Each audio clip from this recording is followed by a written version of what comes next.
Good morning, ladies and gentlemen. I would like to welcome you to this 2-hour webinar.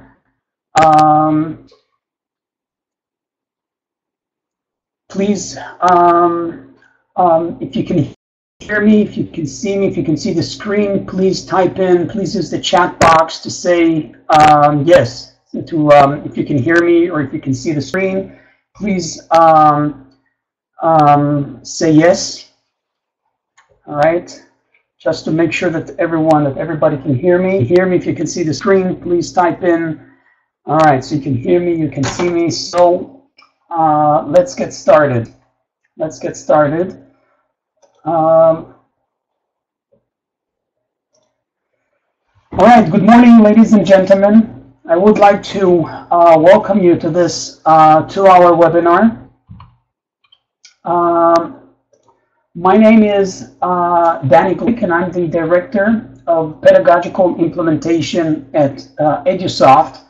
Again, before we begin, I would like to check that everybody can hear me.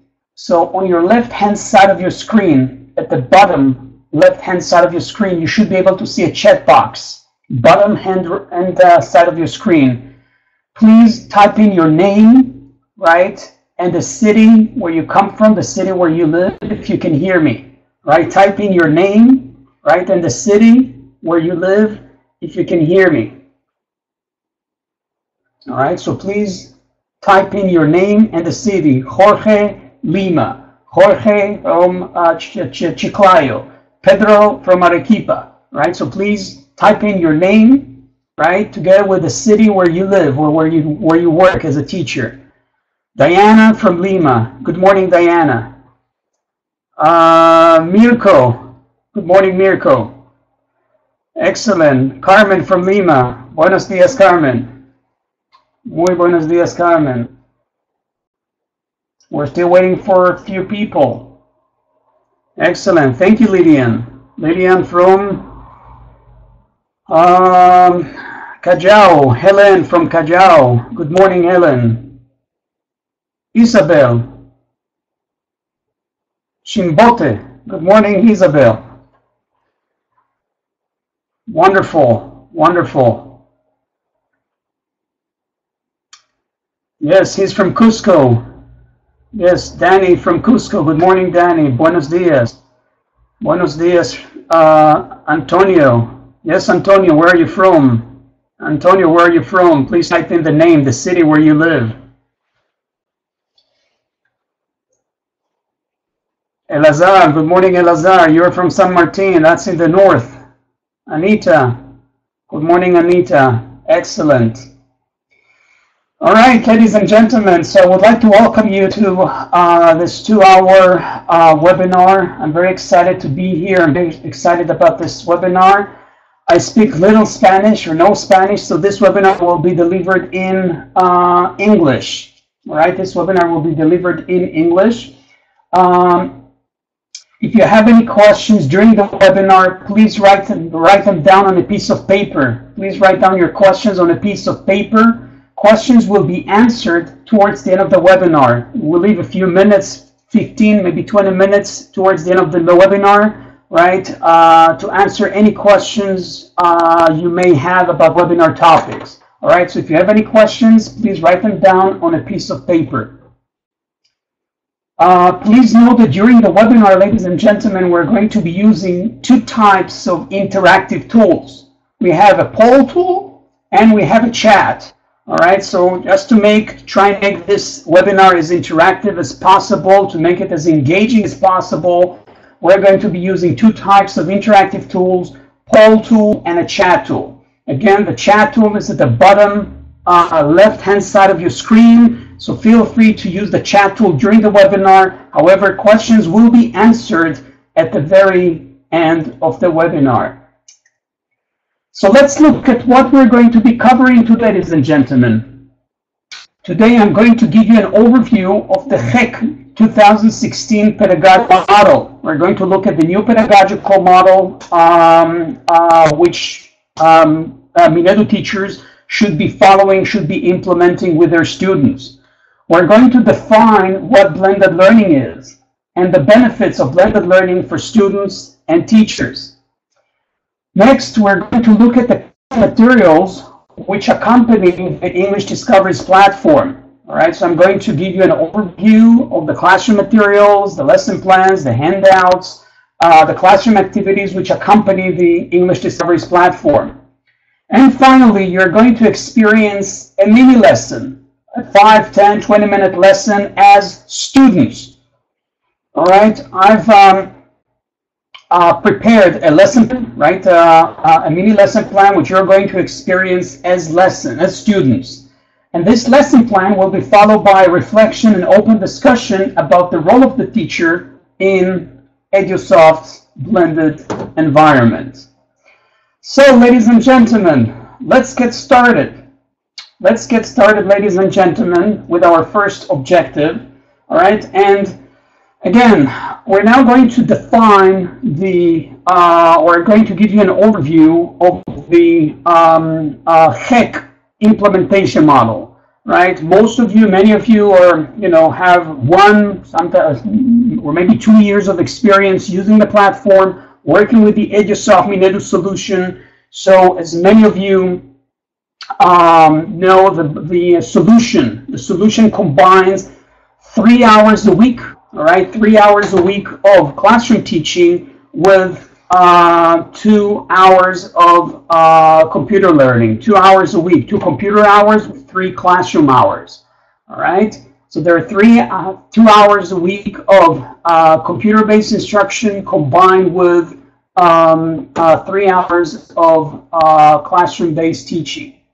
Okay, please note that there is a weekly review lesson. There is a weekly review session.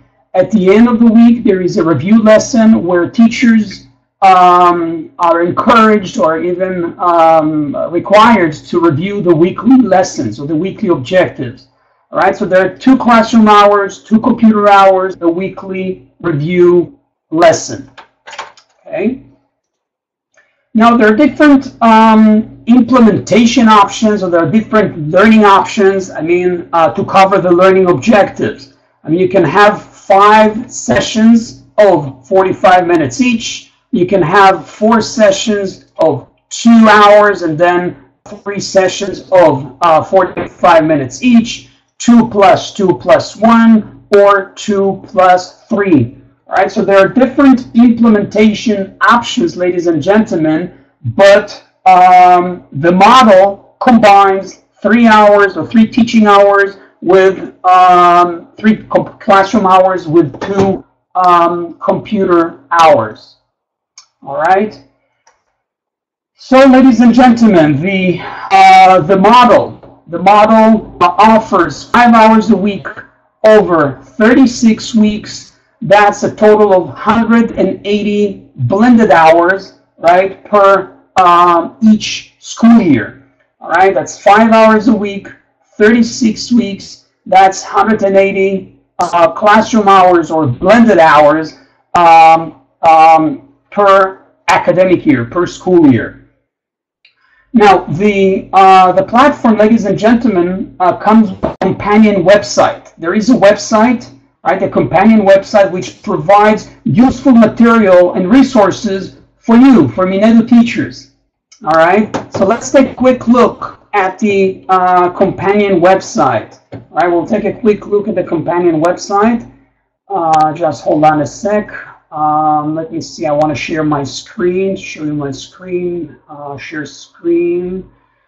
Download, I need to download this software to share, to show you my screen. All right, so this will take a few seconds. So I'm going to share with you my screen. I want to show you the companion website, right? It's a website which provides additional information, useful material, and resources for classroom teachers, including the Cronograma de Trabajo. All right, Cronograma de Trabajo, which can be downloaded from the HEC website. So I'm going to show you the Cronograma de Trabajo in just a few seconds. All right, and the Cronograma de Trabajo, ladies and gentlemen, basically gives you an overview of the learning objectives per lesson, per week, per month, right? It's a plan of study, or it's a study plan with teachers are advised or encouraged to follow. All right, the cronograma de trabajo, which can be downloaded from the HIC website. All right, so you should be able to see my screen. Just hold on a sec. All right.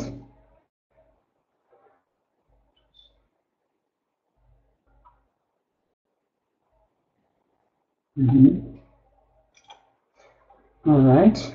Oh, you cannot see my screen just yet. All right, you cannot see my screen just yet. All right, so let's switch back to the PowerPoint presentation. You should be able to see the presentation. All right, so to sum up, the Minedu implementation model, right, offers 5 hours a week, right, 2 computer hours combined with 3 classroom hours.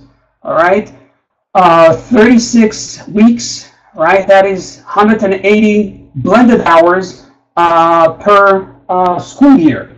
All right, per school year. All right, let's move on to the next topic. All right, let's move on to the next topic, which is blended learning. What is blended learning, ladies and gentlemen? How do we define blended learning? Please type in your answer in the chat box. What is the definition of blended learning? How do we define blended learning? Is this what are we blending, right? What are we blending in blended teaching environments or blended learning environments? So please type in your answer in the chat box. What is the definition of blended learning? How do you define blended learning? All right, so please type in your answer in the chat box. What is blended learning? What is the definition of blended learning, ladies and gentlemen? All right, so type your answer in the chat box. All right, Maria. Maria defines blended learning as virtual lessons with lessons presencial, with traditional teaching methods. That is correct, Maria. Proxana, we're still waiting for Proxana. How do you, Proxana, define blended learning? What is the definition of blended learning? All right, Helen. Helen's definition, Helen defines blended learning as the combination of face-to-face and virtual sessions. She defines blended learning as a combination of face-to-face and virtual sessions. That is correct, Carmen, that is correct. The definition of blended learning is a teaching methodology or teaching method which combines computer-based teaching with traditional classroom methods, combining traditional teaching with traditional classroom methods. Now, blended learning has many benefits, brings a lot of benefits for teachers and students. Now, what are the benefits of blended learning for students and teachers? I would like you to write some of the benefits, type in the benefits, or you're answering in the chat box. What are some of the benefits of blended learning for students and teachers? Does it make learning more effective? Does it make learning more fun? Does it create maybe more individualized learning paths? Does it or can it improve or increase student motivation? Is it more effective for stability classes? Is it more effective or a good solution for students with specific learning problems? All right, so please, let's talk about the benefits of blended learning for students and teachers. I would like you to type in your answer in the chat box. All right, so Margaret says that it's a modern way to teach the student through virtual, no face-to-face material. Right? It's more modern. Right? It's an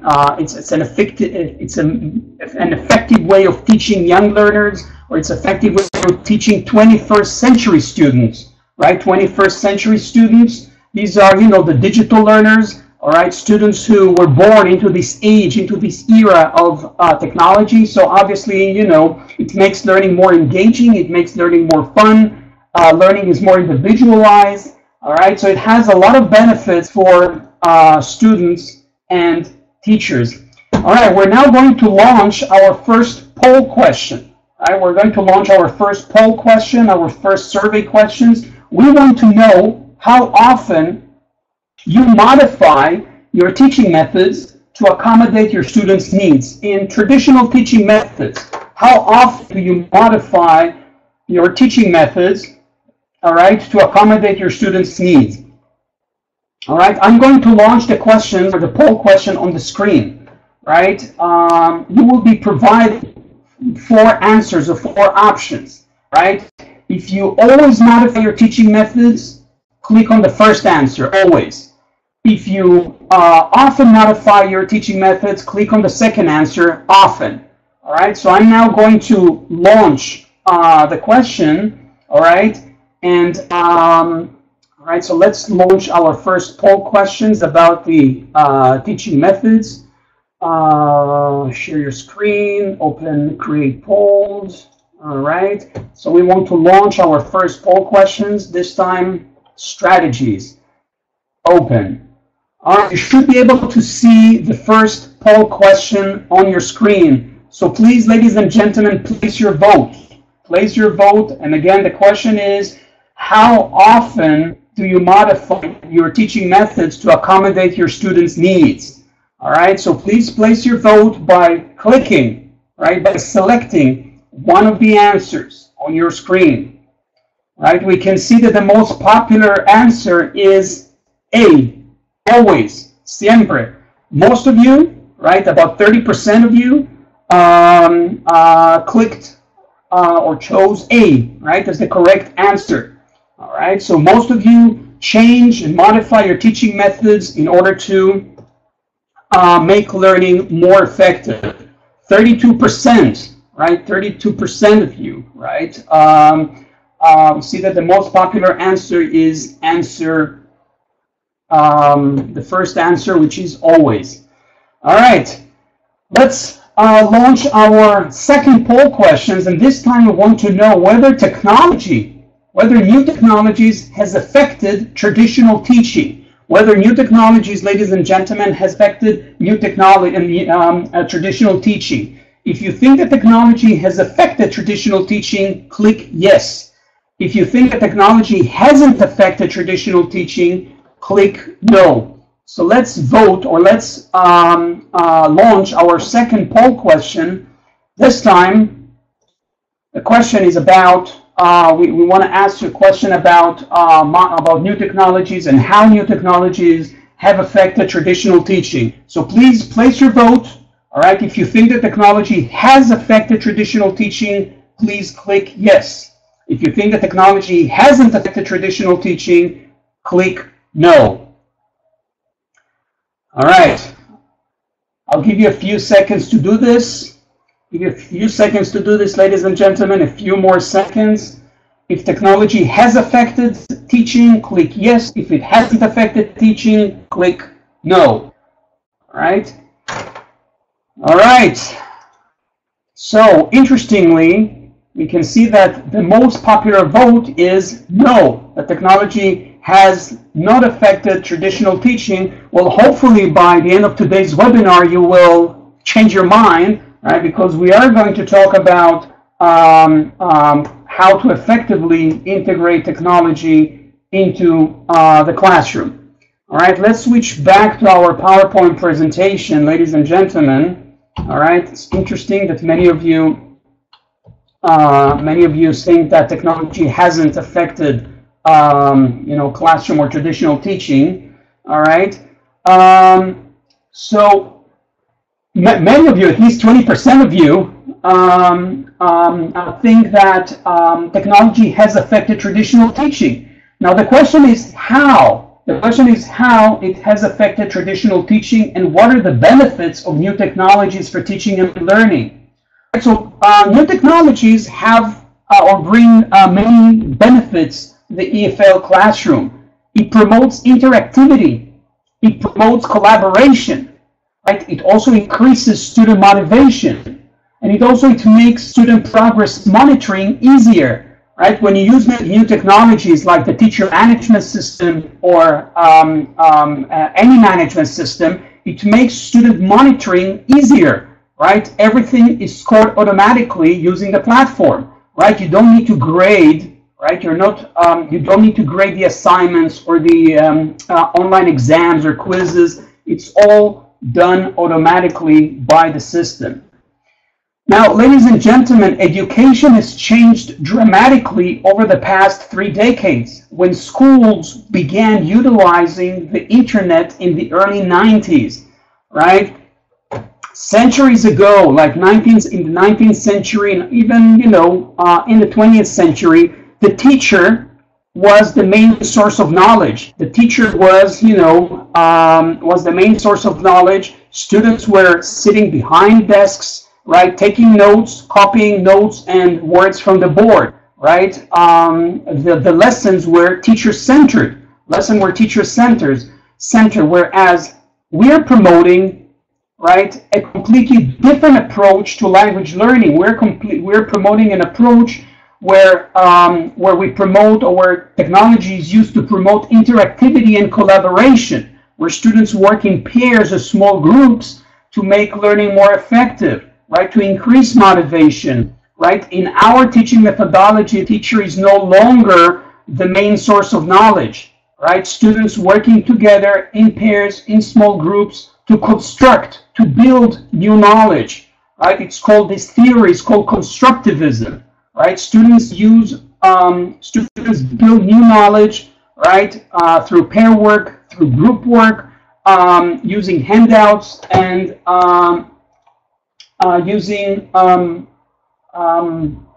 handouts and the lesson plans. So, ladies and gentlemen, if teachers want to become better classroom teachers, if teachers want students' attitude towards learning to improve, then teachers should not resist change. They should embrace change. They should embrace it, right? We shouldn't resist change. We should embrace it. All right. So, as previously mentioned, ladies and gentlemen, blended learning combines computer-based teaching with traditional classroom methods, right? It combines traditional teaching with traditional teaching with computer-based learning. So, in blended learning environments, ladies and gentlemen, the teacher is a facilitator who facilitates active learning. He's no longer the center of attention.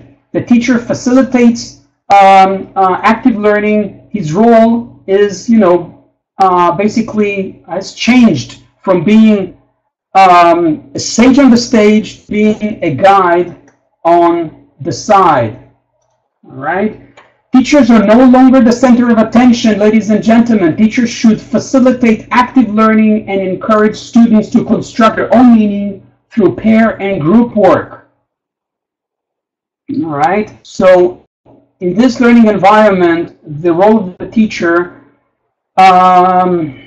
needs to be redefined from being the main source of knowledge, from being the center of attention, to being a facilitator.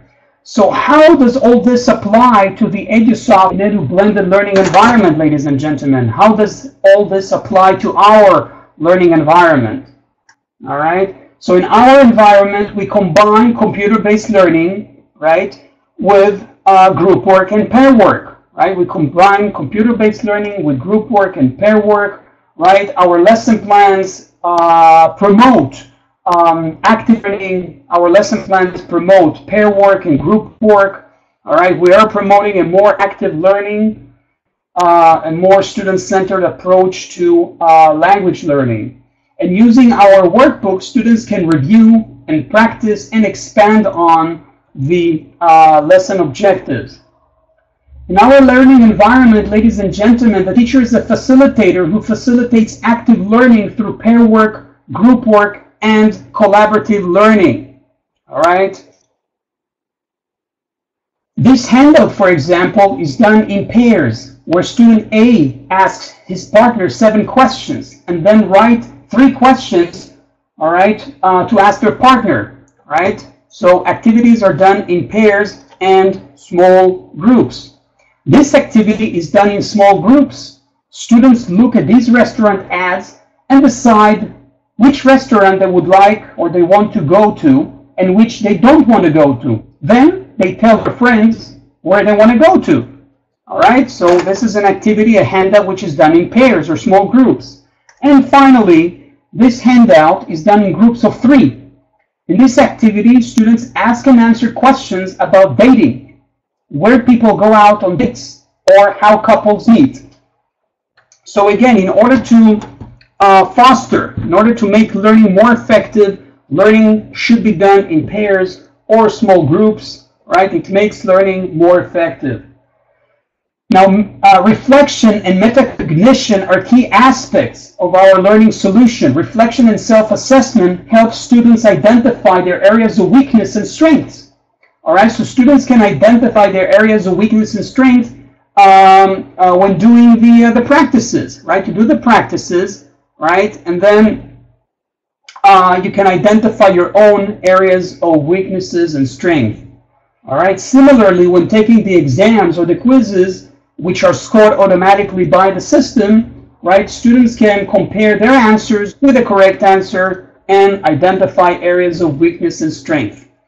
And finally, students are encouraged to reflect on their lesson, on the lesson objectives by answering a few metacognition and reflection questions. This will help them evaluate or identify whether they have achieved the lesson objectives, whether the lesson objectives have been fully achieved or partially achieved. All right. And finally, ladies and gentlemen, students are encouraged to utilize different peer assessment tools. Right? They're encouraged to utilize different peer assessment tools and rubrics in order to give informed feedback to one another. So to sum up this, the second section or the second objective, ladies and gentlemen, all these strategies will increase student motivation and make learning more effective.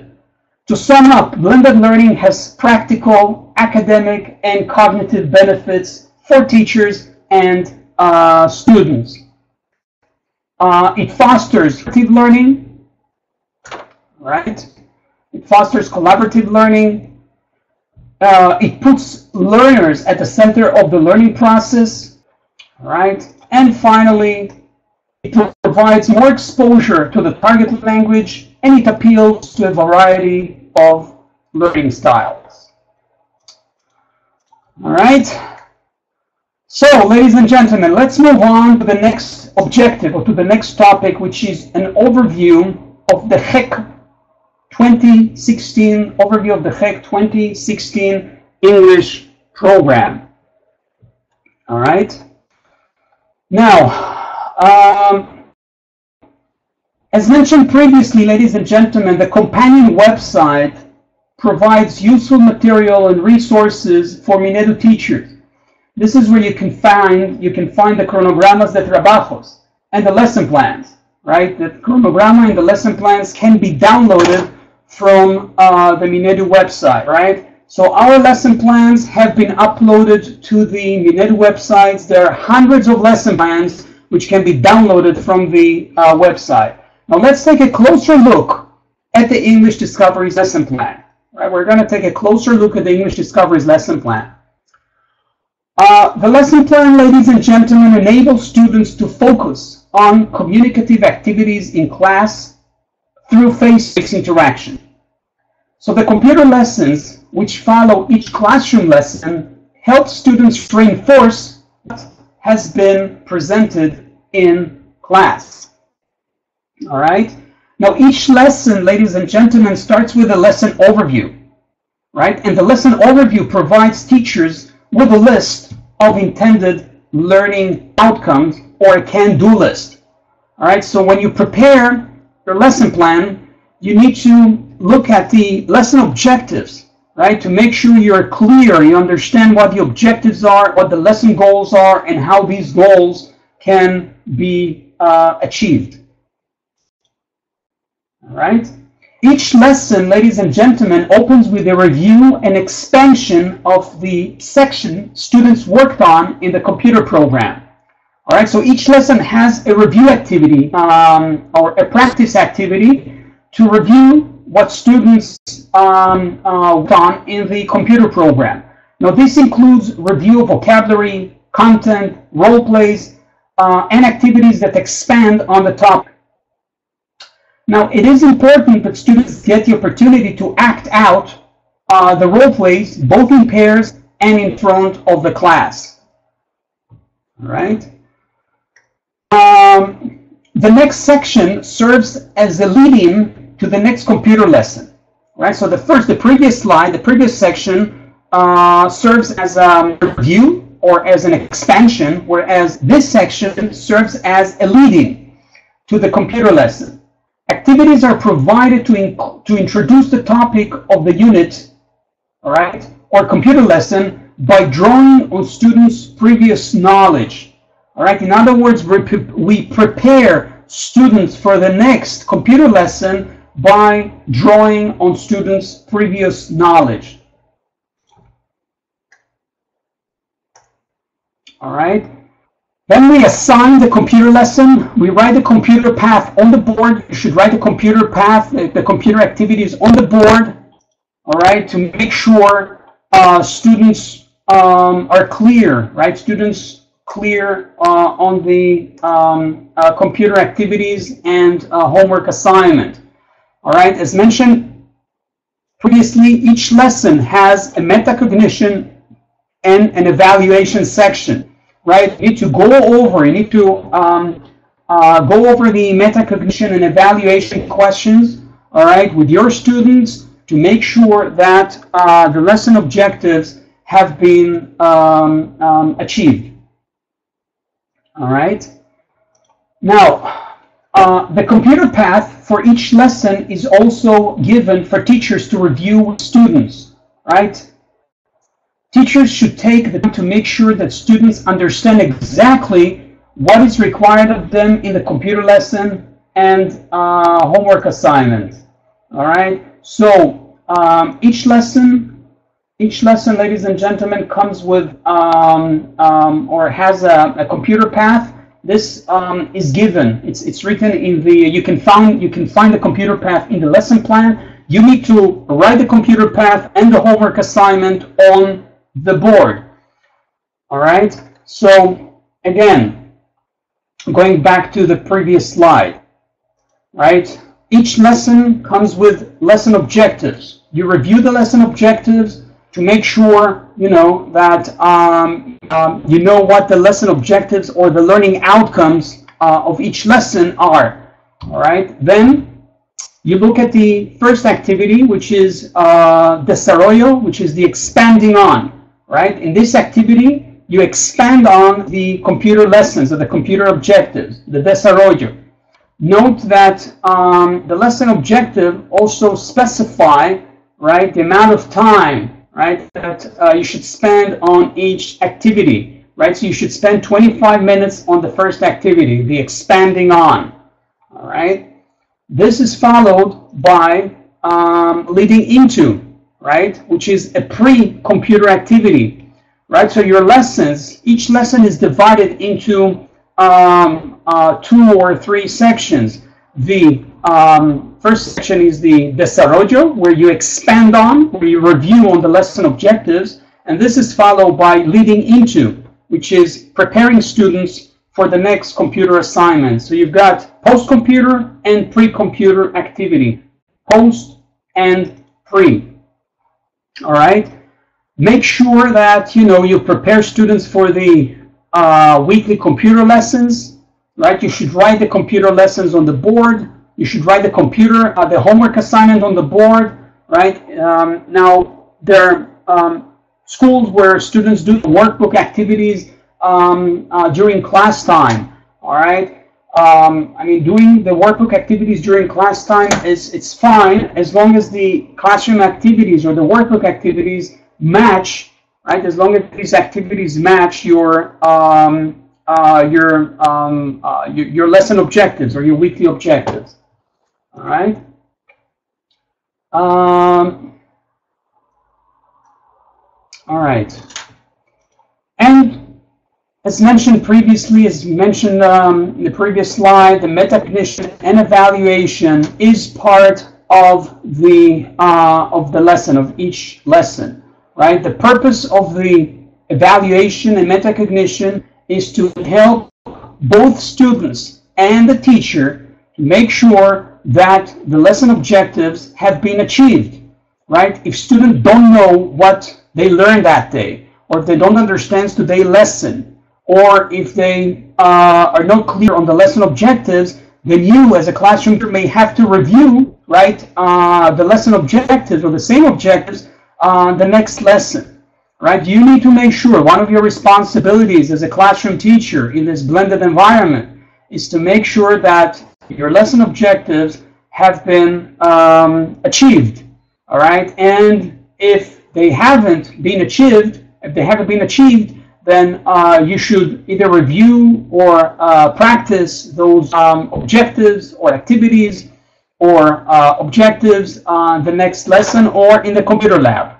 All right, you can use the computer lab, right, the computer software to review the computer objectives. All right, wonderful. Okay, so we talked about the workbooks, we talked about the lesson plans, all right, and the handouts, ladies and gentlemen, the handouts. All right, handouts which are designed for communicative and collaborative pair and group work are provided for each lesson. All right, so each lesson has a handout. Where do we find those handouts? We find these handouts in the on the NEDU website, on the HEC 2016 website, right? You need to download the lesson plan from the website, right? And each lesson plan comes with one or more handouts, all right? So you need to download those lesson plans from the website, right? This is where you will find the lesson plan and the handouts, all right? Now, one of your responsibilities or one of your roles as a teacher in this blended environment is to download the lesson plan, to review the lesson activities, right, to make sure you know what the learning objectives are, right, and to look at the handouts. You need to look at the handouts, to read the instructions, and to make sure that the handout works, that the instructions are clear, right? If, you know, you're encouraged to use our lesson plans and handouts as is. However,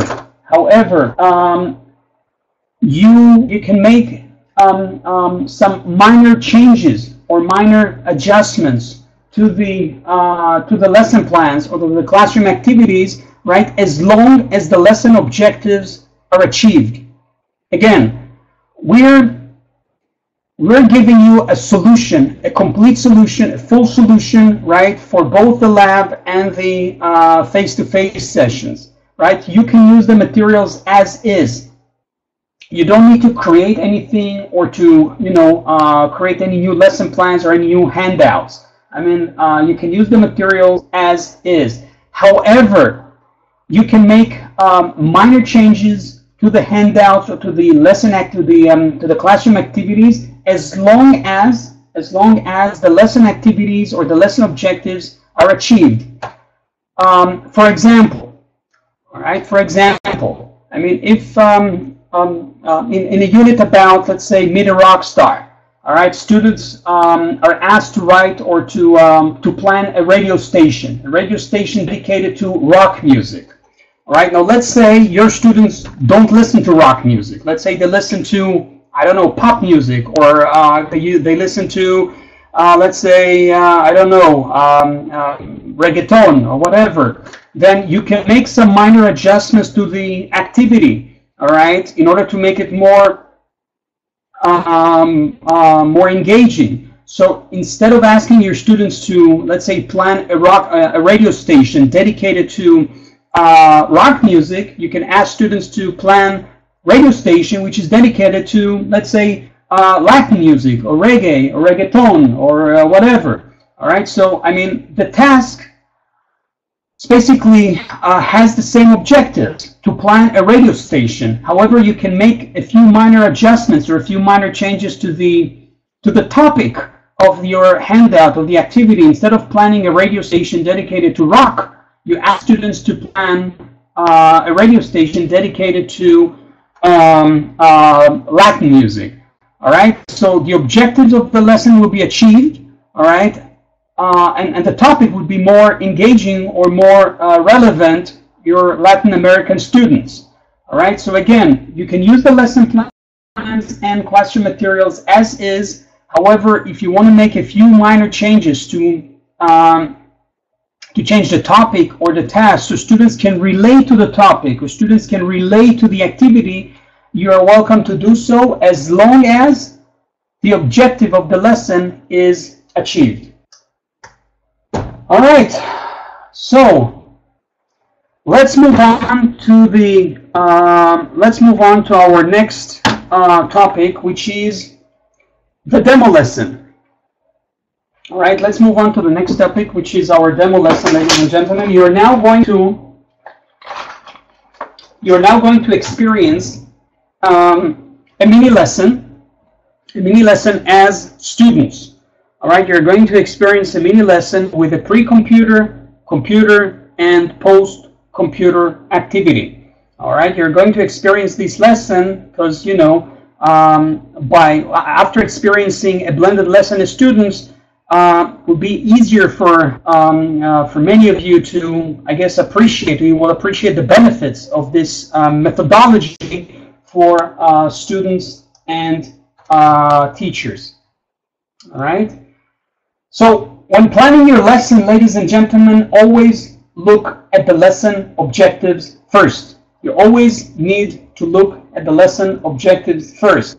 Lesson objectives are listed on the first page of your lesson plan, right? This is where you find the lesson objectives, the capacidades, and the indicadores. It's on the first page of your lesson plan.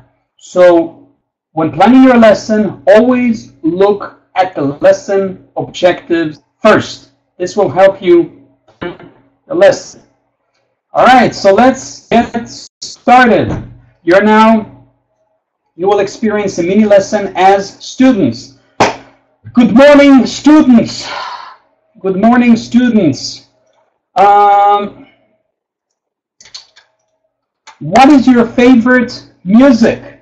Do you like rock music? Maybe reggae? Let's launch our first poll questions or the next poll questions. And now, this time, we want to know what is your favorite music. All right, so let's launch our next poll question. This time, the question is about music. All right, and the question is, what is your favorite music? Do you like rock?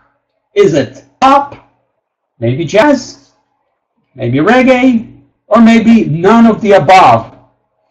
All right, so what is your favorite music, ladies and gentlemen? All right, click on any of the answers, right, to place your vote. All right, is it rock, pop, is it jazz, reggae, or none of the above? Do not use the chat tool, ladies and gentlemen. This is a poll question, not a chat question. Don't use the chat tool, use the poll question. Click on one of the answers on your screen. There are five answers on your screen. Rock, pop, jazz, reggae, none of the above. Put the mouse on one of the answers. Put the mouse on one of these answers and click the answer. Click on one of these answers. All right? So put your mouse right on any of these answers to place your vote. All right? Put the mouse on one of these answers, on any answer to place your vote. All right, so I see that the most popular answer, ladies and gentlemen, is rock. Right? Rock is the most popular answer. Rock and pop. All right. So let's launch our next question. At this time, we want to know who is your favorite singer. or band? Who is your favorite singer and band? So let's launch our next poll question. All right, and this time we want to know who is your favorite singer or band. Is it Beyonce, or Lady Gaga, or Adele, or Shakira, or maybe none of the above? So who is your favorite singer, band? All right, I see that Tracy likes salsa and merengue. Danny likes, Miriam likes Shakira. All right, you like Shakira and Bono. Manuel Fernando likes Bono. Eva Ailon, sorry, don't know who Eva Ailon is. Adele, Shakira, El Divo. Flor, who is El Divo? Who is El Divo? Never heard of them, of him, of her. Adele, excellent. Wonderful. I see that Pedro Muriel is Karin's favorite singer. The problem is, I don't know who Pedro Muriel is. Steven Taylor, who Steven Taylor is. Excellent. ABBA, wow, Pedro, ABBA. You're taking us back to the 70s, ABBA. Did you know that ABBA won the 1974 Eurovision contest?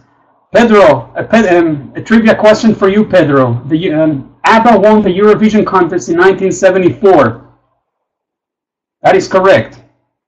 Okay, so let's share the vote with, let's end the vote and share the results.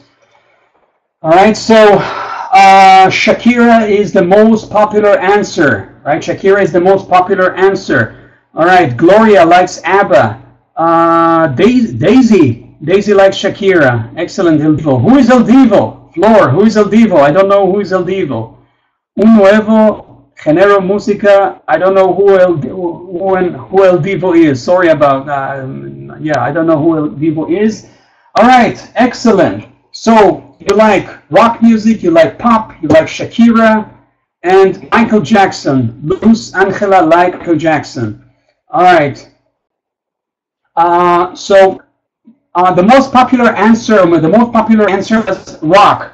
All right. Please use the chat box and explain or tell us why you like rock. Why rock is your favorite music. Why you like listening to rock. All right. Why you like to listen to your favorite singer. What is the reason you listen to Adele? What is the reason you listen to Shakira? What is the reason you listen to Lady Gaga or to Beyonce?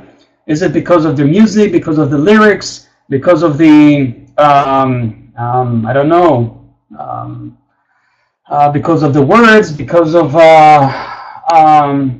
their looks or appearance, right? So why do you like listening to Michael Jackson? Why do you like listening to ABBA? What is the reason you listen those bands or singers or musicians? What do you like about them? What do you like about these singers? You love, all right, Maria says that she loves rock music because it makes her feel happy and full of energy. You like Adele because, in my opinion, she's a complete artist. ABBA songs has a message and it fits to my students. Excellent. So your students, you play ABBA songs to your students. Wonderful. Excellent.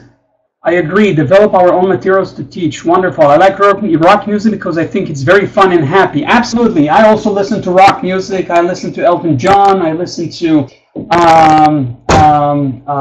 Elton John. I listen to Queen. I went to see Queen a few weeks ago. I was in Hungary. I was in Budapest. I went to see Queen in Budapest. Was amazing. Queen and Adam Lambert. All right, stop showing the results. We switch back to our PowerPoint presentation, ladies and gentlemen. So we're now going to interview. You're now going to interview your favorite singer or your favorite group. All right, now I would like us to think of possible interview questions to ask our favorite singer. All right, I would like you to think of possible interview questions to ask your favorite singer. Please use chat box to write possible interview questions to ask your singer. So, if you like Adele, what would you like to? What would you ask her? What would you like to know about her? If you like ABBA, what would you? Of some possible questions to ask Abba. If you like Shakira, use the chat box to write down a few questions, to type in your questions for Shakira. So, Maria, let's see, Maria, she wants to know why she decided to make music or to be a musician. All right, more questions questions that you would ask your favorite musician or your favorite star, your favorite singer. What do you want to know? What was your motivation? Excellent, Maria. What was your motivation? Wonderful. More questions, interview questions to ask your singer. Yes, questions. You can write your questions in English or Spanish. Write your questions in English or Spanish. Questions, possible questions, interview questions. Do you feel that music changed your life? Excellent question. Maria is on a roll. She's highly motivated. Do you enjoy singing? Excellent. Wonderful. Do you like travel around the world? Is it difficult to leave your family? Excellent question, Leslie. If you could go back in time, what would you change in your personal life? Excellent, Luis Fernando. Do you like fast food? Fast food, Roxana. Fast food. Why would Adele or Shakira have fast food? More questions, ladies and gentlemen. More questions. Roxana, questions. More questions. Other questions. Possible interview questions or your that you would like to ask your favorite singer. Do you admire other artists? Would you like to sing in Peru? Excellent. Great questions. Great questions. The Beatles has a clear pronunciation. Do you like your job? Wonderful. Great questions. Wonderful questions, ladies and gentlemen. So excellent. Yes, you can write down your questions on a piece of paper. Write them down. We're going to perform some role plays. We're going to conduct a role play later in the webinar. All right, write down your questions on a piece of paper. We're going to use your questions in a few minutes. All right, so write down your questions. Write them down on a piece of paper. We're going to use those questions in a few minutes. So you can ask your favorite singer, ladies and gentlemen, questions about their favorite book. Do you like books?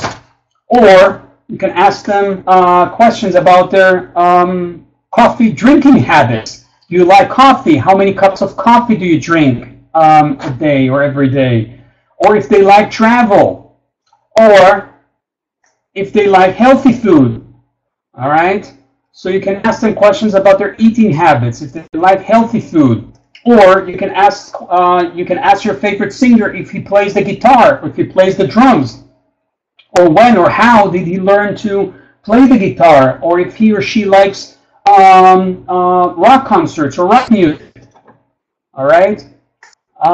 So you can ask them if they like. You can ask your favorite singer if they like rock music or pop music. All right. You can ask them questions about their eating habits.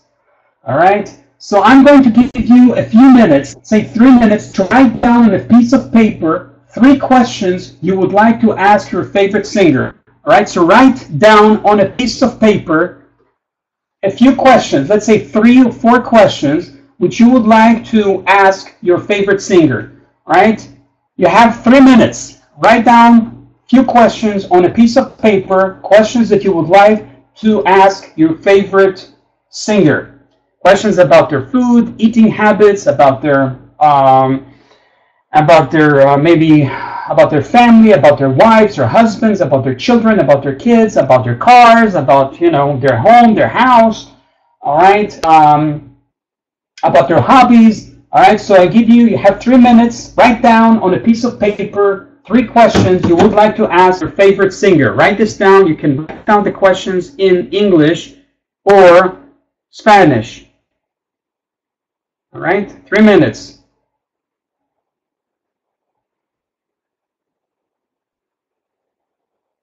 All right. So you have 3 minutes, ladies and gentlemen, to write down on a piece of paper 3 questions, 4 questions which you would like to ask your favorite singer. Questions about their food, about their eating habits, about their hobbies. All right. on a piece of paper, write them down on a piece of paper, not in the chat box. You are going to use those questions in a few minutes. You're going to conduct a role play. So write down those questions in your notebook, on a piece of paper, or you have a phone or a tablet or an iPad, so write them down like on your phone or tablet, right? You're gonna use those questions in a few minutes. We're going to conduct role plays, all right? So do not use the chat box. Do not use the chat tool, right? These questions, write your questions on a piece of paper or in your notebook, not in the chat box. All right? I'll give you 3 minutes.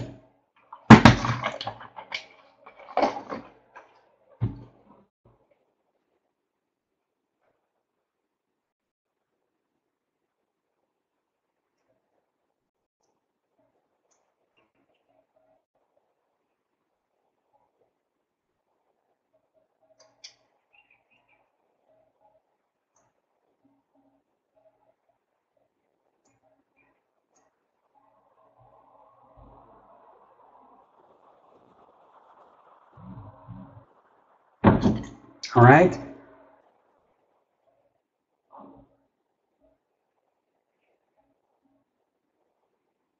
All right, 1 minute. 1 minute, ladies and gentlemen. 60 seconds. Write down your questions on a piece of paper. Write them down on a piece of paper. Write down your question on a piece of paper. We're going to conduct role plays in a few seconds. All right, so write them down on a piece of paper. All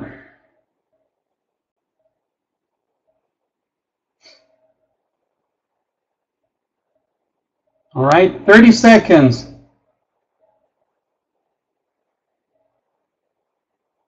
30 seconds.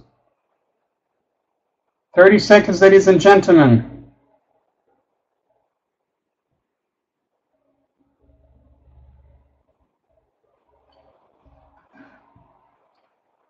All right, 10, 9, 8, 7, 6, 5, 4, 3, 2, 1.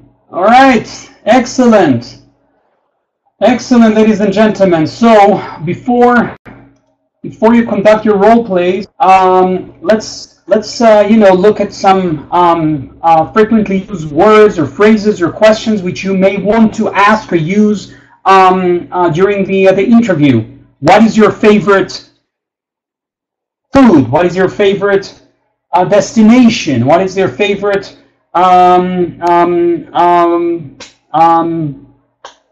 juice? All right. Do you like hiking? Do you like travel? Do you like listening to pop music? Do you like listening to rock music? Do you like eating fast food, junk food, nutritious, healthy food? Who is your favorite movie star? Who is your favorite musician? Who is your favorite singer? Do you play the guitar? All right, ladies and gentlemen, I need 2 volunteers to help conduct the role play between a singer and a journalist. All right, I need 2 volunteers. If you want to volunteer, then say yes. All right, say yes, and then I will open the microphones. All right, Maria Elizabeth said yes. All right, Maria Elizabeth said yes. I need another volunteer. Maria Elizabeth, yes. And Rosemary. Rosemary said yes. All right, so we'll begin. We'll start with Maria and Rosemary. All right, they will, Maria and Rosemary, I'm going to open the microphones. I'll try to open the microphones. Maria and Rosemary, just, you know what, let's do this using the chat tool. Let's use this using the chat tool. Maria, you will be the journalist. Maria will be the journalist, all right? And Rosemary, you will be a celebrity. You will be a singer, all right? Maria and Rosemary, all right? So Maria, please type in your first question. Maria, please type in your first question. All right, type in your first question. Maria, please type it in. Type in your first question. The question that you would like to ask the singer. All right. So Maria, hello. Thank you for answering my questions. Excellent. What is the first question, Maria? Please ask your first question. What is your favorite artist, or who is your favorite artist? Excellent. Okay. All right. So, okay. So the first question is, who is your favorite artist? Okay. Excellent. Who is your favorite artist? So, who is your favorite artist? So now student B needs to answer your question. Student B, Rosemary. No, Rosemary, you need to answer Maria's question. Maria asks you, Rosemary, who's your favorite artist? You need to answer this question. Like Maria asks Rosemary, who's your favorite artist? Rosemary, Rosemary will answer the question. All right, who is your favorite artist? Rosemary, who is your favorite artist? Do you like to sing? I see that there are more questions. There are other questions. People have more questions. Rosemary, can you repeat the question, please? Yeah. Rosemary, I want you to repeat the question. Please type in the question, or please write the question. Rosemary wants you to repeat the question. All right, Maria, please type in your question, your first question to your to the favorite singer. All right, Rosemary is your favorite singer. All right, so please type in your question, enter your questions, write your questions in the chat box. All right, the question is, who is your favorite singer, or who's your favorite artist, or who is your favorite movie star? Rosemary, who is your favorite movie star? Tell us who your favorite movie star is. Is it Brad Pitt? Is it Tom Hanks? Is it Will Smith? Rosemary, who is your favorite movie star? Who is your favorite actress or actor? All right, so the question to Rosemary, who is our favorite singer, is, who is your favorite movie star? Who is your favorite actor or actress? All right, Brad Pitt. The answer is Brad Pitt. Excellent. Wonderful. Sylvester Stallone. Angelina Jolie. Wonderful. Excellent. Juan Gabriel. Juan Gabriel is a singer. Johnny Depp. Wonderful, ladies and gentlemen. Good. Excellent. All right, that's good. That's really good. So now let's now enter the platform to complete the computer lesson. We're now going to look at the computer activity, all right, to complete the computer lesson. All right. Now, the computer path or the computer activity can be found in the lesson plan. All right. So, as mentioned previously, right, there are 5 lessons a week, 2 computer lessons and 3 classroom lessons. All right. The computer path or the computer activities can be found in the lesson plan. All right. And the computer activities should, or actually must, reflect the objectives of the face-to-face lessons. So in our case, the lesson, or the topic of the lesson, is meet a rock star, right? Meeting a rock star. So what we did before the computer activity was to answer a few questions, or to practice conducting a dialogue where we ask and answer questions, where we ask our favorite singer or musician questions about their hobbies and favorite music. All right. So now we write the computer path. We write the computer path on the board, and we ask students to go online and to do this activity. All right. So as teachers in this blended learning environment, all right, as teachers in this blended learning environment, you need to write the computer path on the board. Right. You write the path on the board. You assign homework. All right, and then either the same day or the next day, students go online. They go online to the computer lesson, or they use the offline version in your case, to complete the computer activity. Now, you need to tell your students to work through the lesson, to do the explore, to do the practice, and the test. All right, students should not skip activities, they shouldn't skip sections, they shouldn't skip exercises, they should work through the lesson. They need to work through the lesson to do the explore, the practice, and the test. Now, we do realize that many of your students may be struggling. They might be struggling, might be having, some issues or problems with their English, with the language, maybe, so we've incorporated a number of support tools, a number of help tools to the platform. You need to tell your students to use those help tools when reading the explore text and when answering the practice questions. All right. Some of these tools include script, see script. Students can play the video, right, and read the script, right, which will be displayed on the screen. All right. So students who are struggling with their listening, right, you need to tell those students to click see script.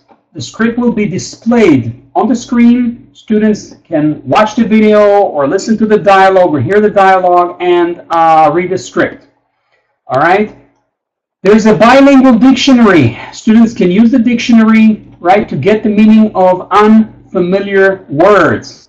All right. So please tell your students to use the dictionary to get the meaning of unfamiliar words.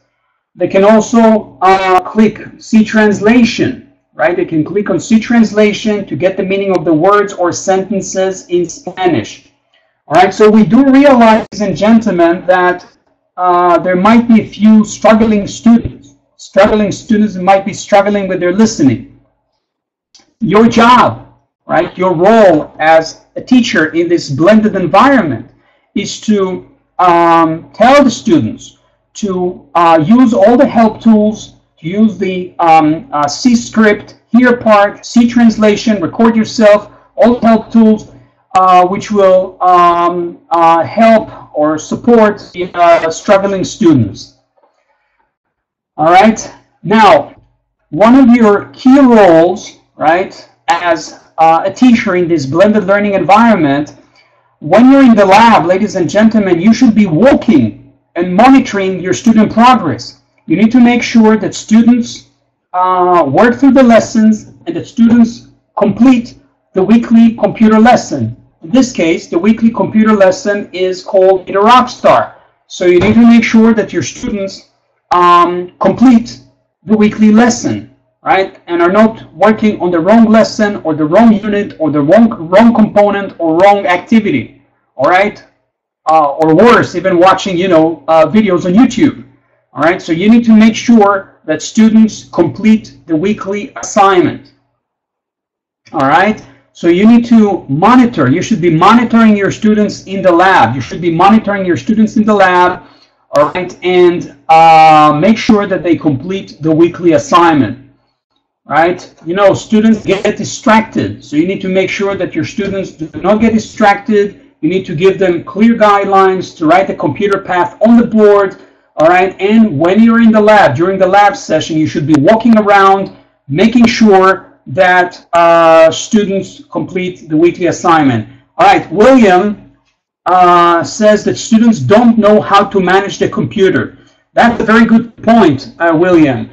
Now, we as classroom teachers, we need to give our students step-by-step guidelines on how to use the computer software, right? So when you're in the lab with your students, you should be walking around, right? Walking around from one station to another to answer students' questions, to make sure they know how to log in, to make sure they have their username and password, to make sure they know where to type in their username and password, all right? So our job, especially when we're in the lab with our students, is to walk around, to answer questions, and to make sure students are on task. All right, we shouldn't be sitting behind our desks, all right, and grading assignments or grading papers. We need to be active. We should be walking around, all right, making sure the students are on task and that students complete the weekly assignment. All right. All right. So again, if students are struggling with the computer assignment, you need to tell them to use all the support tools, scaffolding tools, the help tools, hear part, see translation, see sentence, and record yourself. They can use the bilingual dictionary. All right. And again, your job as a teacher in this blended environment is to walk around to answer questions. All right, to answer questions. Now, there will be a few struggling students. It's okay. It's fine. All right. This is a national project. We've got hundreds of thousands of students that are using the platform. So if there are a few students that are struggling, it's perfectly okay. You need to walk around, to sit next to those students. All right, to sit next to those students and to answer any questions which they may have. Now, if you have a mixed ability group or groups where you have like strong students sitting next to, let's say, weaker students or struggling students, you need to put a stronger student next to a weaker student. All right, and then you can ask the stronger student or the strong students to support or to help the weaker ones. All right. By doing that, I mean, you motivate, you empower the stronger students, right? You empower the stronger students, right? And at the same time, they will help the weaker or the more struggling students, right? So this basically is a solution or a strategy to support your weaker student or the struggling students by asking a more able student or a stronger student to sit next to them. All right, so this is the first step, explore. The next step is practice. All right, tell your students to answer all the questions in the practice, all the practice questions. All right, there are usually between 5 and 10 practice questions. They should answer the questions. If they don't answer all the questions, right, points might be deducted. All right. Now they need to answer all the questions one by one, and then after they answer the question, they click check answer, right? Now if they don't get the correct answer, they should click clear and try again, all right? This is important. It's important to give your students clear and detailed guidelines as to how to use the platform, all right? Again, they shouldn't rush through the lesson. They shouldn't rush through the activity. They should answer the questions one question at a time, one by one. They should answer the questions one by one. They answer the questions, they click check answer, all right? If they didn't get the correct answer, they click clear and try again, all right? Right? It's not a matter of how much or how many activities you do, it's how well, right, you do those activities. Right? It's not how much, it's how well, how good, how well you answer those questions. All right. All right. Now, Margaret wrote that, in her opinion, the questions do not encourage students or do not allow or encourage or enable students to think because they only see the answer and copy the answer. All right, that's a good point that Margaret is making. What we need to understand, ladies and gentlemen, is that the practice, right, the purpose of the practice is to help students to assess or to evaluate their progress. I mean, it can use the practice questions to assess or evaluate, the progress or how much of the lesson objectives they have achieved or understand. All right, this is not a test. The test comes next, right? This is the test, which is the third step or the third stage. All right, so in the practice, it's not a test. Practice is not a quiz. I mean, you do the practice, right, to evaluate or assess, your progress. All right, the test is scored by the system, right? The test is scored by the system. students cannot check their answers or cannot check the test answers or click see answer. All right. So again, the purpose of the practice stage or the practice section is for students to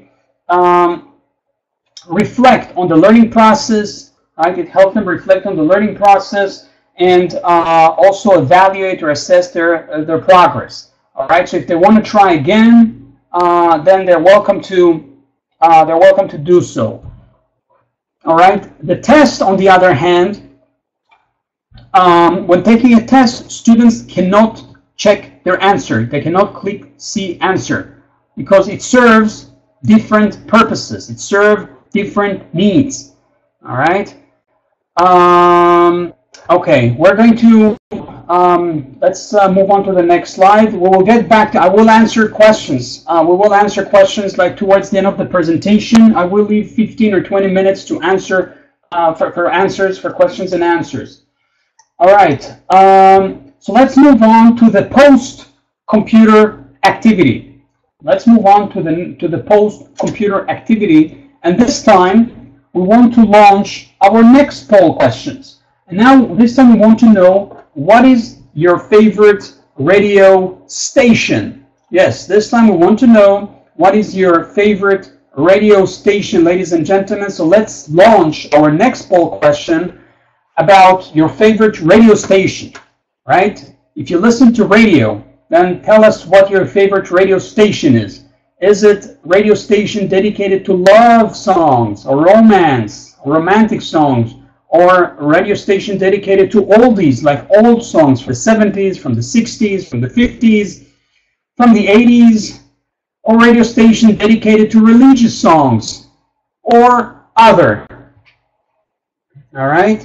So this time we want to know what your favorite radio station is.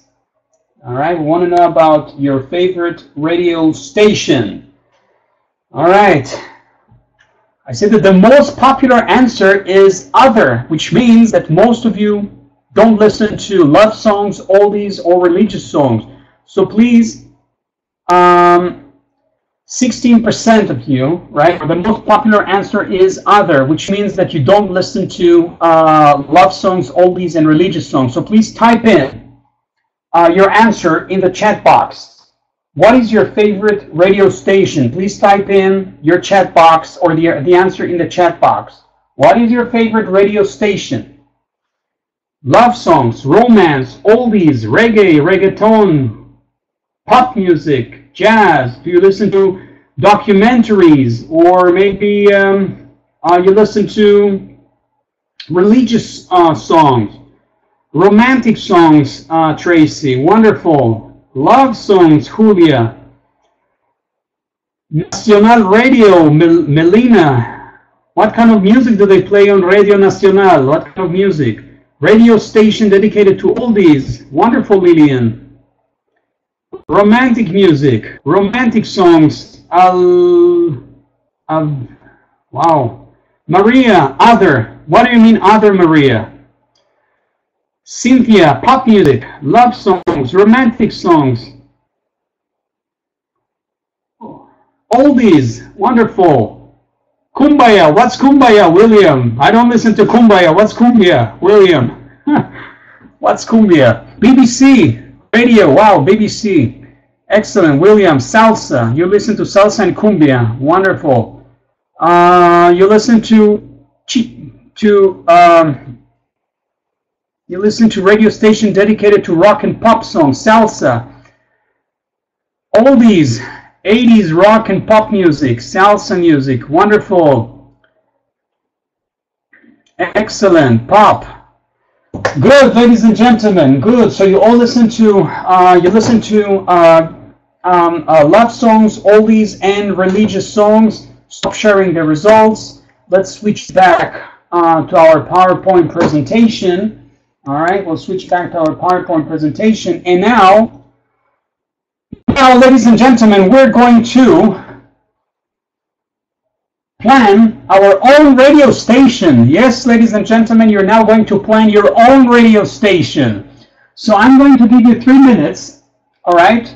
I'm going to give you 3 minutes to plan your radio station. Please write down on a piece of paper or in the chat box, right, the name of station. What would be the name of your radio station? Think of a nice name, like a catchy name, a unique name, right? So think of your name for your radio station. What would be a good name for your radio station? So what would be the name of your station? So type in your answer in the chat box. What would be a name of your radio station? Name of your radio station. You need to think of a good name, catchy name for your radio station. What would be the name of your radio station if you need to create or to plan your own radio station? What would be the name? You need to give a name, right? Your station, right? La Canción, excellent. British podcasts, British podcasts. Yeah, think of a name for your radio, right? You need to, Super Cumbia, excellent, Amado, Super Cumbia. A name, think of a name for your radio station. Something like the best Latin American music.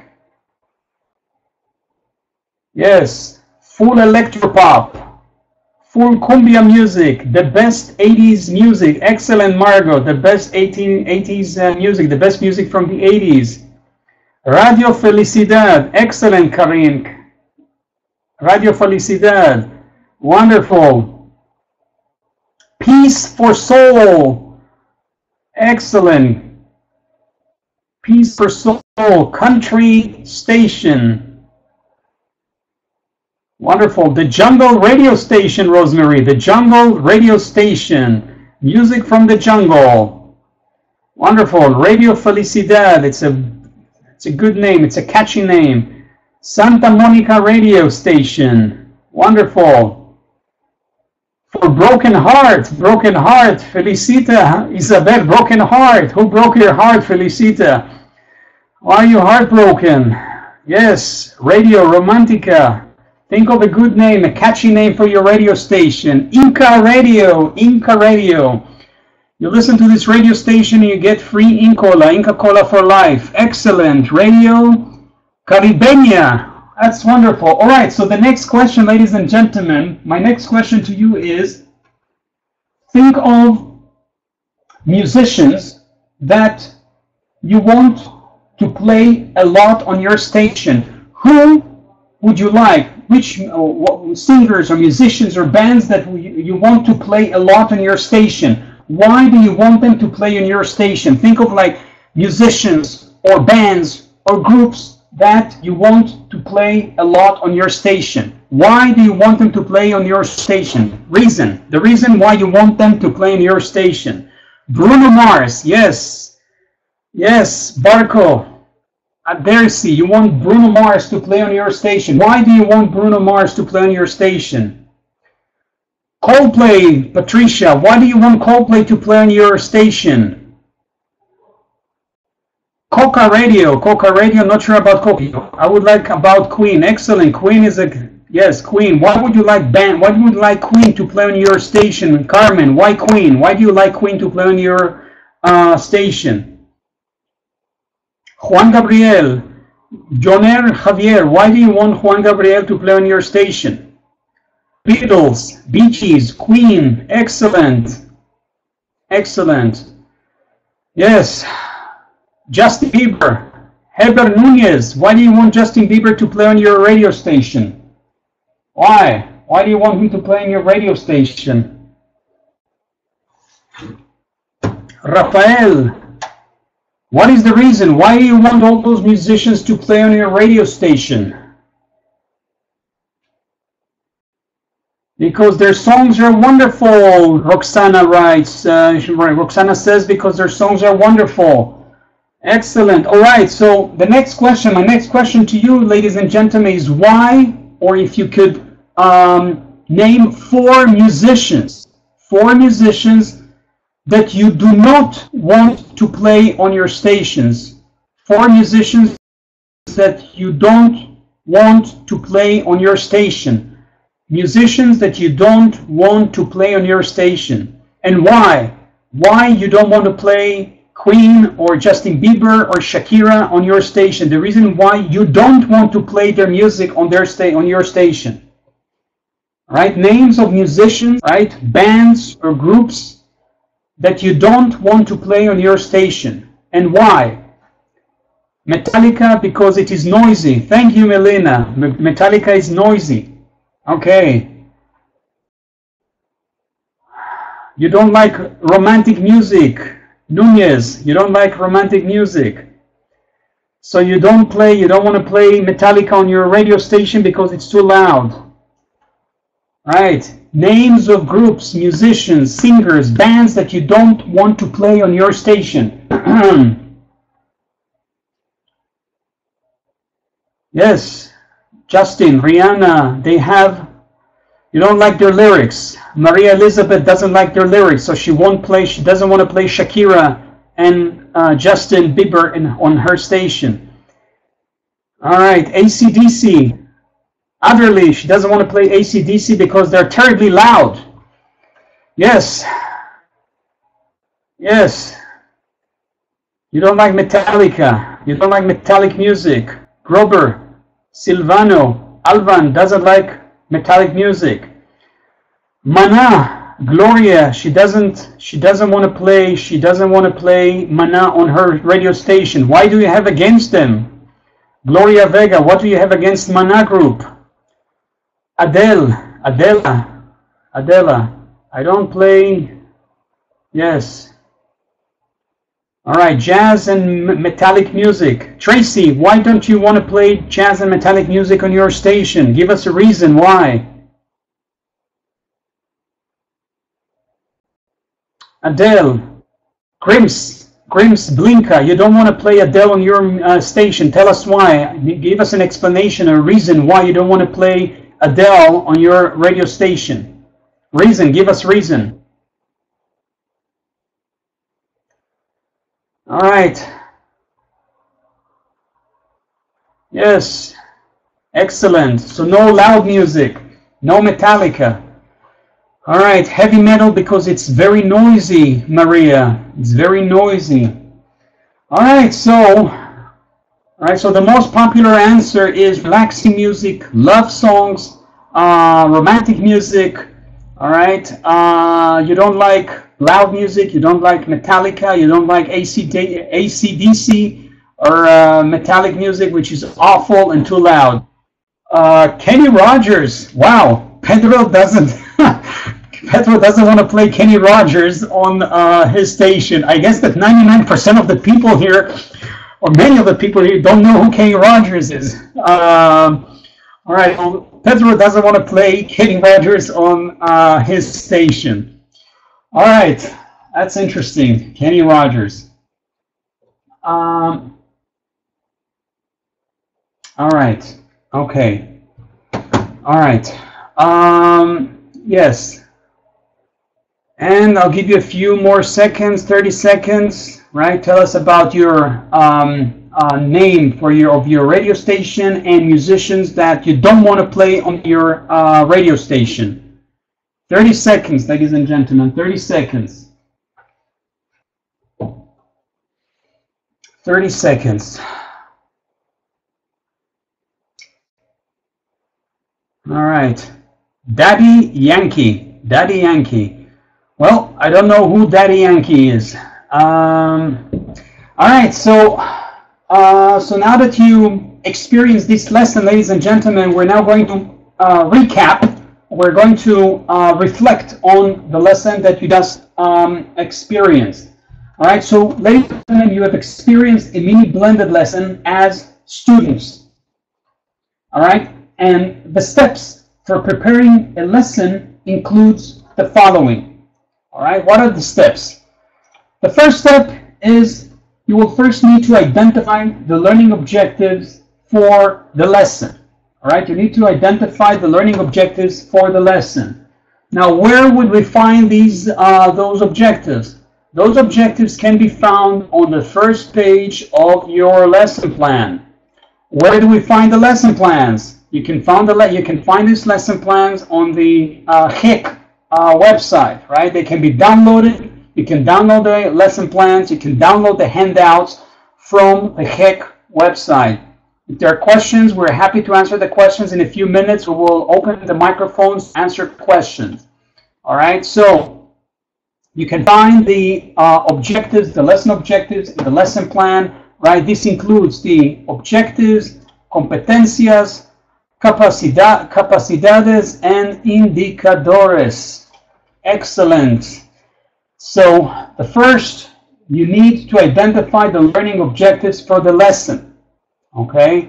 Next, you need to plan the specific learning activities. You need to plan your activities. Now, when planning your learning activities, you should consider the types of activities students will need to engage in order to develop the skills and in order to develop the knowledge required in order to demonstrate effective learning in the course.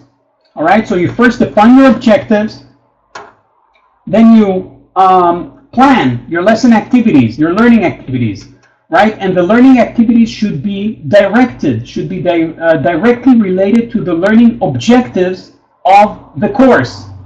All right, so the learning objectives must be, or the activities must be directly related to the learning objectives of the course. In other words, if these are your learning objectives, then the activities should be directly related, should match, should reflect, should mirror the lesson objectives.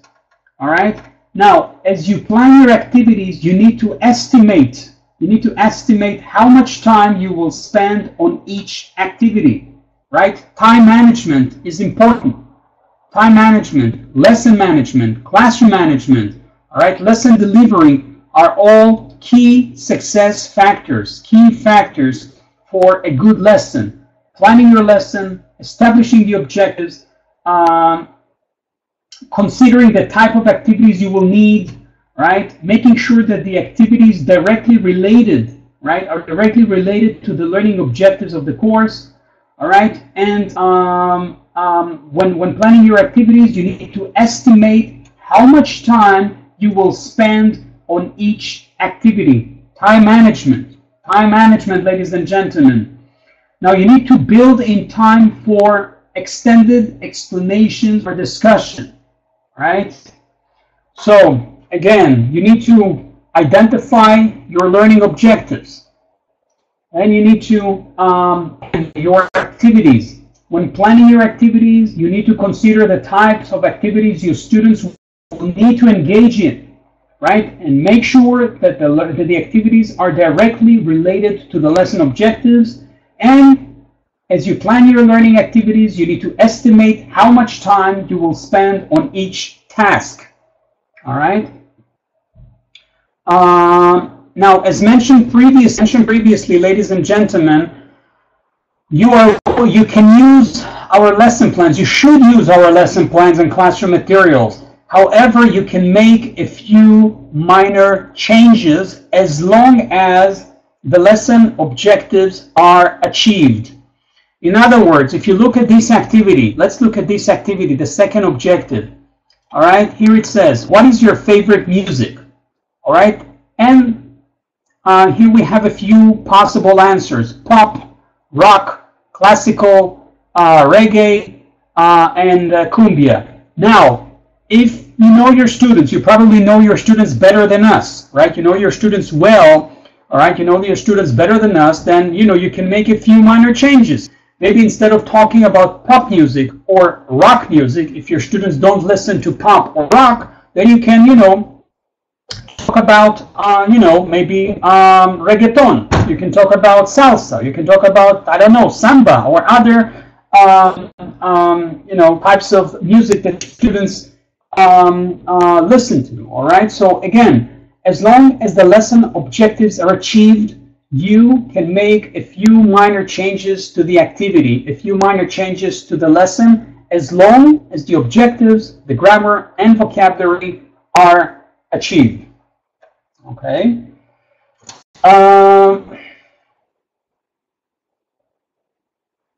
Now,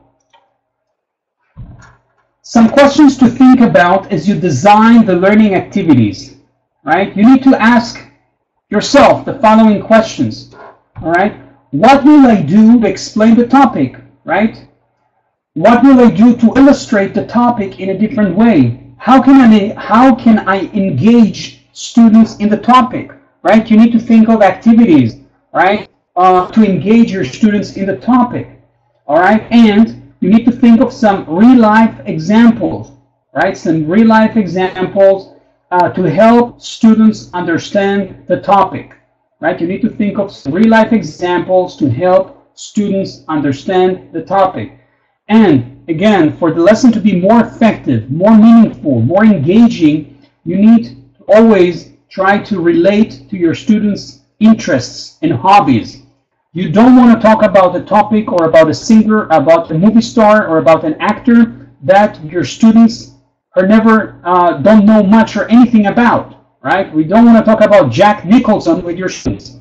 Jack Nicholson is probably an actor, right, that your students never heard of, right? Never watched any of his films, never heard any of his movies, all right? So you need to talk about movie stars, actors, actresses, musicians, singers that your students enjoy listening to, all right? You need to make the lesson more, you need to contextualize the lesson and to try and relate to your students' lives, hobbies, interests, all right? If you talk about, you know, musicians or singers or artists, right, which they know little or nothing about, right, they will get bored, right? We don't want our students to get bored, and therefore you need to you need to talk about topics or artists or musicians or anything that relates to your students' lives, hobbies, and interests. All right. Now, it is important that each activity in the lesson must be aligned to the lesson learning objectives.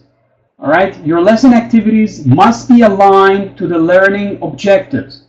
Right. If you want to teach music vocabulary, then your lesson should include a few activities, right, where students can practice and reinforce and review music vocabulary, right? If your objective is to teach asking and answering questions, then students need to practice doing role plays where they can practice asking and answering questions, all right? So you need to define your learning objectives. You need to define your lesson objectives. And then once defined, right, your lesson activities should be directly related to your lesson objectives. All right, so the objectives come first, and then you review the lesson plan to make sure that the activities are aligned with the lesson objectives.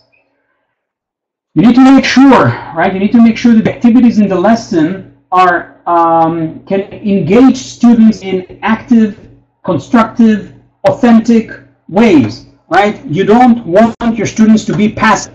We want our students to be active, ladies and gentlemen. Learning is an active process.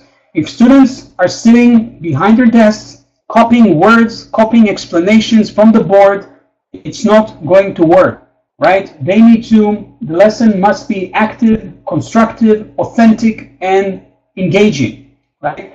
How do we engage our students? We can engage our students in the topic or in the lesson through role plays, through group work, through project work, all right? Role plays, group work, project work, right? This will make your lesson more authentic. It will make your lesson more constructive. This will make your lesson more engaging, right? If students are going to sit at their desks, right, they're going to copy explanations from the board, right, it will have little pedagogical value, right? You need to engage your students in the topic through role plays, project work, all right, and group work. All right, so Assessment, ladies and gentlemen, assessment provide opportunities for students to demonstrate and practice the knowledge and skills articulated in the learning objectives, and for instructors to offer targeted feedback that can guide further learning. All right, so planning for assessment will allow you to find out whether your students are learning, right? In other words, assessment should be part of any of your lesson, of every lesson, right? You can assess using traditional assessment tools or alternative assessment tools. All right, we can use both traditional and alternative.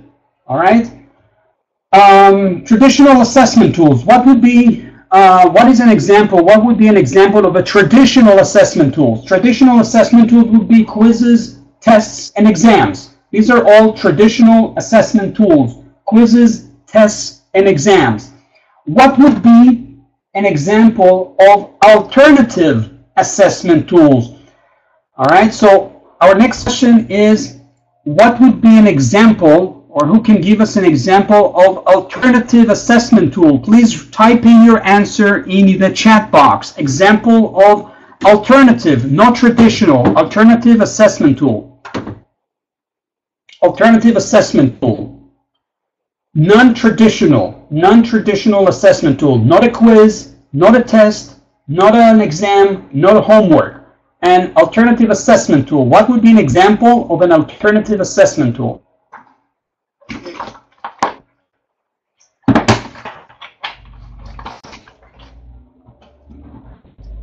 What would be an example of an alternative assessment tool, right, to assess your students, or to see whether your students are learning? No quizzes, no exams, no homework, no tests. What would be another or a different assessment tool to find out whether your students are learning? Yes, role plays, right? We can do role plays, right? You can use role plays and an alternative assessment tool. Role plays. Projects, you can do project work, right? Like planning a music station or planning a radio station. All right, so you can use projects, role plays. All right. Oral presentations, games, excellent, games, wonderful. Games is an example of an alternative tool, right? So we can use games, absolutely. All right, we can use games. Group work, pair work. Yes, group work and pair work. Absolutely. Project work. Planning a radio station or planning a music station is an example of an alternative assessment tool. All right, role play, group work. You can also go on field trips. You can go on field trips. For instance, when talking about radio station, you can take your students to a radio station in the city or in the place where you live. All right, role play, bingo, tic-tac-toe. Excellent, Carmen. Tic-tac-toe, games, bingo. Memory games, interviewing people. Excellent. We can do like debates. We can do debates. We can do like interviews. Interview between, role play between a customer and a waiter, or a role play between a customer or a tourist and an airline representative. Role play between, let's say, a waiter or a waitress at a restaurant and a customer. All right. Go with the students to the main square, touristic place, to practice their English. All right, you can pick up the phone and contact some contact centers or call centers which give service or support in English. All right, take them to the theater. All right, take them to to the movie theater. All right, excellent. So you can use alternative assessment tools, right, to assess your students. Discussions. Listening to music, forming role plays, project work, oral presentations, debates, right? So these are all examples. These are all examples of alternative assessment, right? We can assess our students and to find out whether the students are learning by using traditional tools as well as alternative tools. All right, wonderful. All right, so it is important, ladies and gentlemen, to vary our teaching and assessment methods, to change our teaching and assessment method. We shouldn't be using the same teaching and the same assessment methods all the time. I mean, we should vary our teaching and assessment methods, right?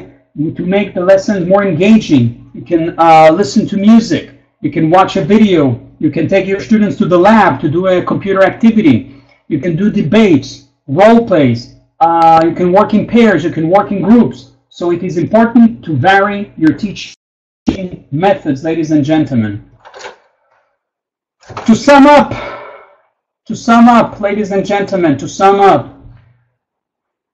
many activities can be used to engage your students, to make learning more effective, to make learning more engaging. You can use pair work, group work, solving, debates, role plays. This will make learning more effective and increase student motivation. Will make learning more effective and will increase student motivation. All right. Okay, ladies and gentlemen, I'm going to leave a few minutes for questions and answers. I'm going to open the microphone. All right, I'm going to open the mics. If you have any questions, please use your mic. However, one person at a time, please. One person at a time. Q&A, presentation, discussion, Q&A up to presenters only. All right. Okay. All right. If you have any questions, please type in your question to the chat box, or use your mic, or type in your question in the chat box. All right. If you have any questions, all right.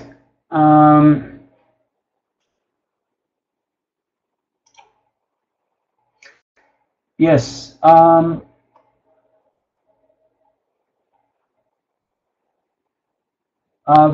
Virginia, Elsa, I will turn on your microphone. I'll try to turn on your microphone.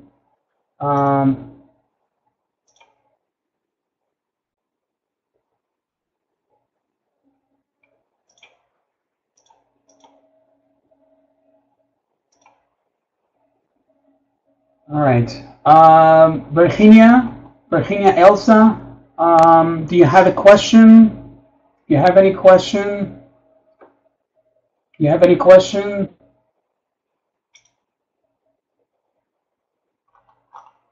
Yes, if you have any questions, please type in your answer or your questions in the chat box.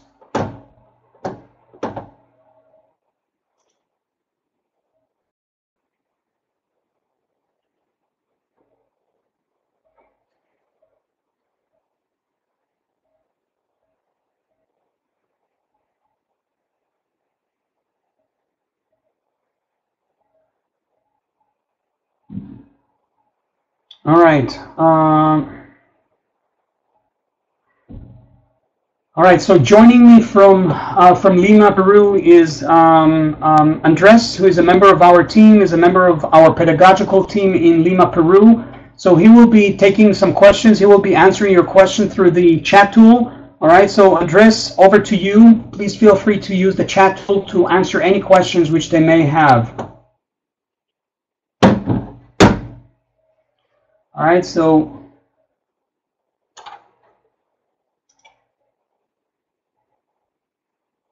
all right.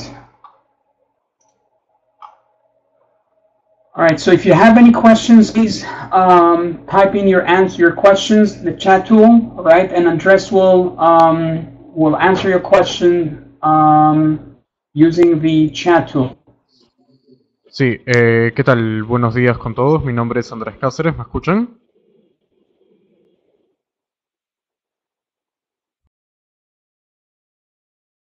¿Qué tal? Bueno, mi nombre es Andrés Cáceres, soy coordinador macrorregional para EduSoft aquí en Perú. He estado leyendo algunas de las preguntas que han estado haciendo durante la capacitación y quiero referirme a ellas rápidamente. Algunas de las preguntas se refieren a temas que le competen exclusivamente al Ministerio de Educación. Por ejemplo, sé que en algunas de las instituciones aún no cuentan con SIST. En realidad, en muchas de las instituciones, recuerden por favor que el proceso de contratación de SIST depende enteramente del Ministerio de Educación, más no de EduSoft, ¿no? Esta capacitación es para que ustedes aprendan a trabajar con el material virtual, con el English Discoveries.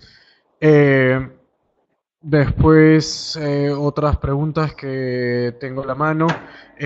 También, bueno, hay un tema parecido que es el de que no hay contraseñas para los estudiantes. Esto, bueno, también depende de la matrícula de los estudiantes y de que toda esa información pase hacia EGIE. Una vez que pasa hacia EGIE y se nos entrega esta información, entonces es que nosotros podemos crear estos usuarios y contraseñas para los estudiantes. Bueno, otro tema que los micrófonos y los auriculares están rotos. Tienen que tener, por favor, mucho cuidado con el material. De todas maneras, hay un número de contacto del call center al que pueden llamar para ver si se puede hacer algo con respecto a ese tema. Esto, generalmente esos números se les dan en las capacitaciones presenciales de avance. A ver, ¿qué más? ¿Qué más tengo apuntado por aquí? Ok. Bueno, hay un tema acerca de la demo session que estuvo ejecutando Dani, que es que, bueno, los estudiantes rurales no conocen algunos de estos cantantes. Recuerden que justamente lo que decía Dani es que acomoden estas actividades a sus realidades, ¿no? Si ustedes saben que sus estudiantes escuchan otro tipo de música, entonces por favor acomodar eso al contexto, ¿no? A ver, bueno, entonces voy a seguir leyendo. Eh,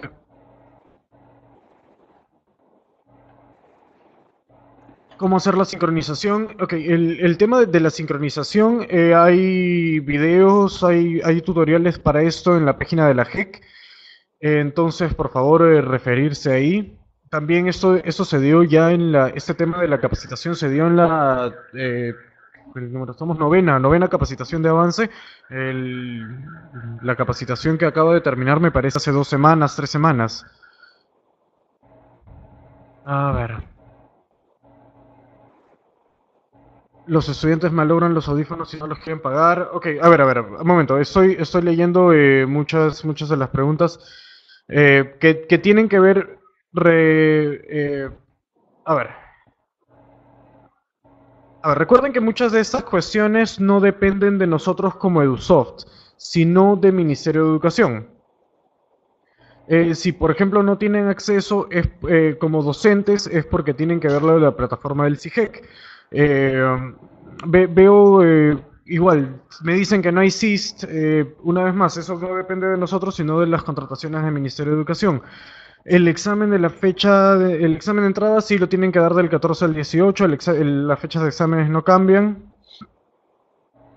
De todas maneras, profesor Joel Paredes, si por favor comuníquese con el call center para ver qué se puede hacer, porque estos temas, una vez más, dependen de la información que nos manda el Ministerio de Educación. Nosotros generamos los usuarios y las contraseñas dependiendo de la información que nos llega.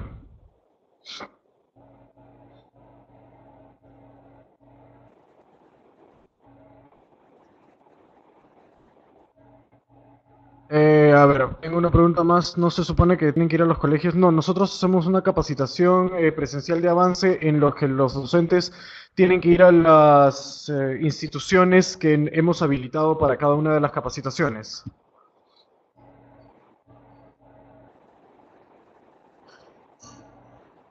Capacitación de 100 horas pedagógicas, estimada profesora Enit Quispe, sí, eso no depende de nosotros. El examen es bimestral o trimestral, depende de su institución. Se puede trabajar el nivel A1 de primero a quinto, eso ya está especificado por el Ministerio de Educación. El Ministerio de Educación ha dado los mínimos en los que tienen que trabajar los estudiantes, ¿no? Que me parece que primero y segundo año trabajan en el nivel A1 y tercero a quinto trabajan en el nivel A2, si no me equivoco. Por favor, si tienen alguna pregunta con respecto a las fechas de las evaluaciones, todo eso está en la página web de la JEC. Por favor, deberían referirse ahí.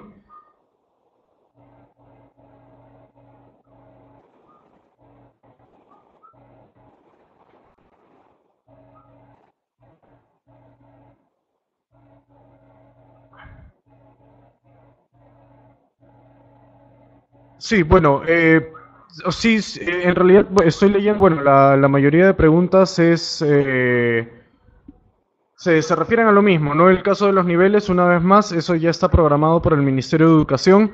Eh, Deberían ver ese cronograma porque en base a eso es como se va a trabajar. Con segundo grado, ¿cómo se trabaja?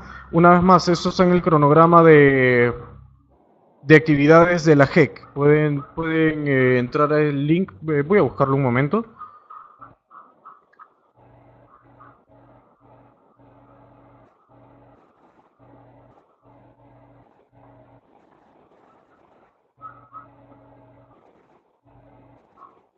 Eh, Me dicen, bueno, hasta ahora no tienen CIS, no saben qué hacer. Y eh, una vez más, esto por favor es tema de Ministerio de Educación, así que creo que no es el lugar esta capacitación para discutir esos temas, ¿no? Si tienen alguna queja, de repente deberían hacerla por los medios que sean los correspondientes.